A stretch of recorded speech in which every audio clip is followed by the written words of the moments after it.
अशाच ताज्या व महत्त्वाच्या घडामोडी जाणून घेण्यासाठी आमच्या महाराष्ट्र समाचार न्यूज चॅनलला लाईक, सबस्क्राईब व शेअर करा। रानभाजी महोत्सवाचे आयोजन छत्रपती संभाजीनगर येथे जिल्हास्तरीय रानभाजी महोत्सवाचे आयोजन करण्यात आले।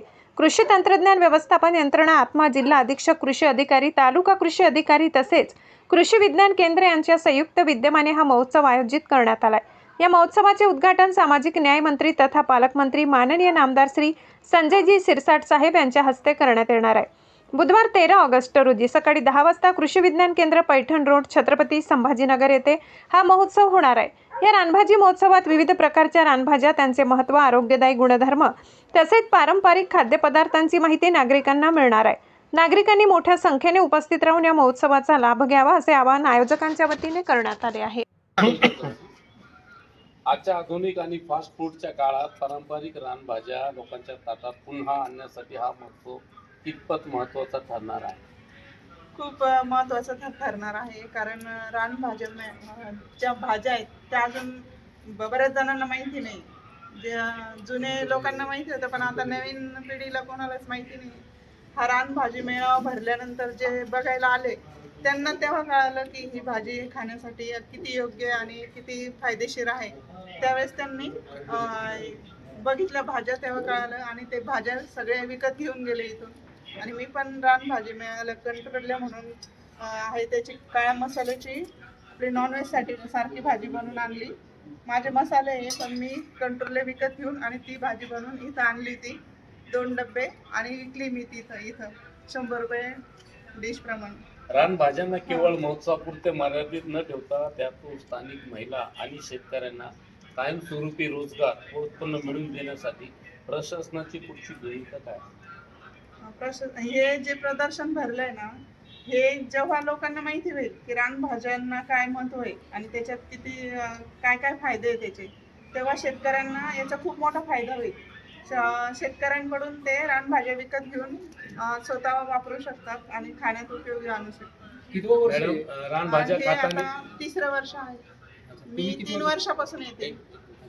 मॅडम, रानभाज्या खाताना नागरिकांनी कोणती काळजी घ्यावी? त्या स्वच्छ धुवून, शक्यतो थोडंसं गरम पाण्यात धुतलं तर त्यातले काय किडे वगैरे असले तर थोडेसे निर्जंतुकरण होऊन ते भाजी खाल्ली तर त्याचा फायदा खूप होतो। जाताना तुमच्या प्रेक्षकांना काय संदेश द्याल? मी असा संदेश देते की सगळ्यांनी सीझन वाईज ह्या रानभाज्या खाल्ल्या पाहिजे आणि त्याचे फायदे जाणून घेतले पाहिजे। त्याच्यापासून आपल्याला काय काय फायदा होईल शरीराला हे जर जाणून घेतलं तर कस्टमर नक्की त्या भाज्या खातील आणि शेतकऱ्यांनी पण त्याची माहिती दिली पाहिजे। आपलं नाव सांग। याचे फायदे काय काय? याचे आपल्या शुगरसाठी आहे। आज मी एक भाजी बघितली, त्यांनी सांगितलं तुम्हाला जो अशक्तपणा आणि गळाल्यासारखं वाटतं तर ती भाजी ती, तर त्या महिलेने मला सांगितली शेतकऱ्याच्या की ती भाजी ती बघा तिकडची तांदूळजा म्हणून आहे ती भाजी, तर तिच्याने पांढरा कावीळ पण जातो, तिचा काढा पण पिला जातो तर आणि गळाल्यासारखं जे वाटतं अशक्तपणा आल्यासारखं तो सुद्धा दूर होतो। त्या महिलेने सांगितलं तर मला पण ते आवडलं आणि ती भाजी मी विकत घेतली त्यांच्याकडे। हा व्यवसाय किती दिवसापासून करता तुम्ही? हा व्यवसाय किती दिवसापासून करता? माझा 8 वर्षापासून माझा। मी मसाले तयार करते, मसाले तयार करून विकते। हो, चांगला भेटतो रिस्पॉन्स आणि मी ह्याच मसाल्यात कंट्रोलल्याची भाजी तयार करून आणली आणि ती इथं सेल केली। म्हणजे त्यांनी विकत घेऊन गेले माझ्याकडून आणि ताट पण विकत घेतलं। ताट 150 रुपयाला होतं, 2 भाकरी आणि भाजी, आणि भाजी नुसती भाजी घेतली तर 100 ला होती। अजून कोणकोणते मसाले तुमच्याकडे? माझ्याकडं कांदा लसूण मसाला आहे, काळा मसाला आहे। हे जे पॅकिंग आहे ना, हे इथं केवी केलाच करते मी मसाल्याचे।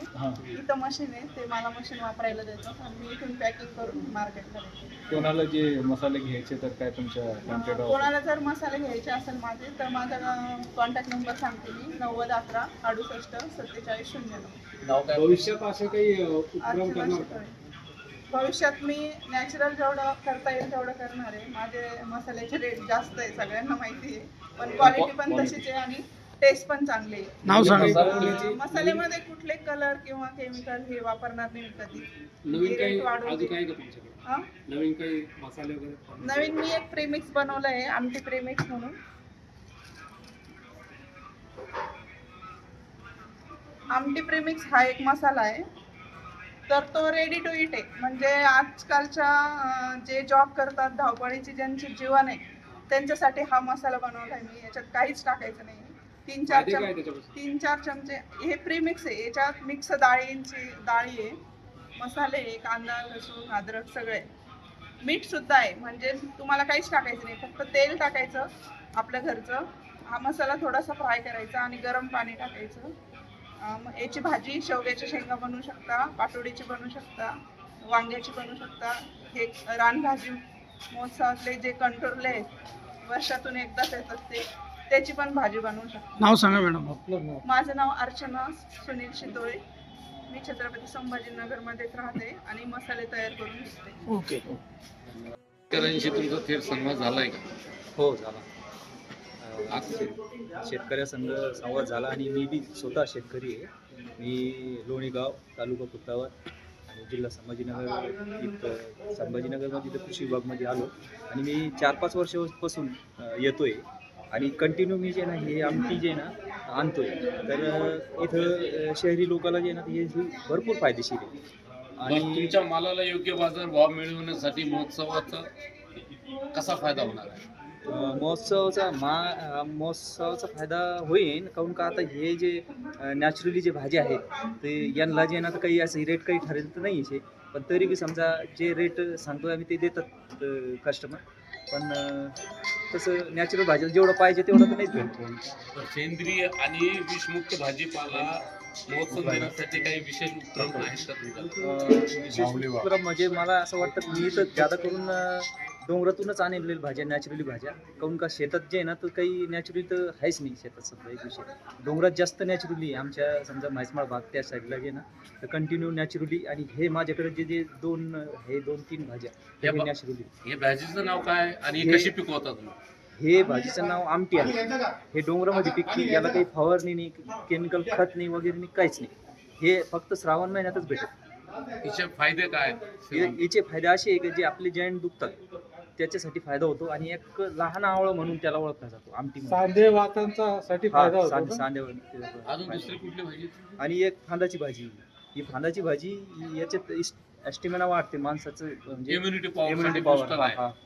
काय नाव आहे भाजीचं? हे फांदाची भाजी. वरती घ्या. कशी आणि कुठे हे बी डोंगरातच भेटते. थोडी वर दाखवा तिला. थोडी वर दाखवा ते भाजी काय नाव आहे भाजीचं? हे फांदाची भाजी आहे आणि हे डोंगरातच भेटते. हे नॅचरलीच भाजी आहे. याला काही आपले त्याच्यापासून फायदे रासायनिक काय?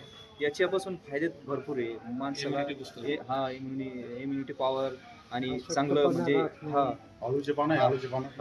तशी बरं ही भाजी म्हणा, आमटी म्हणा, जर कधी नागरिकांना शहरवासीयांना लागत असेल तर ती उपलब्धता कुठे मिळेल?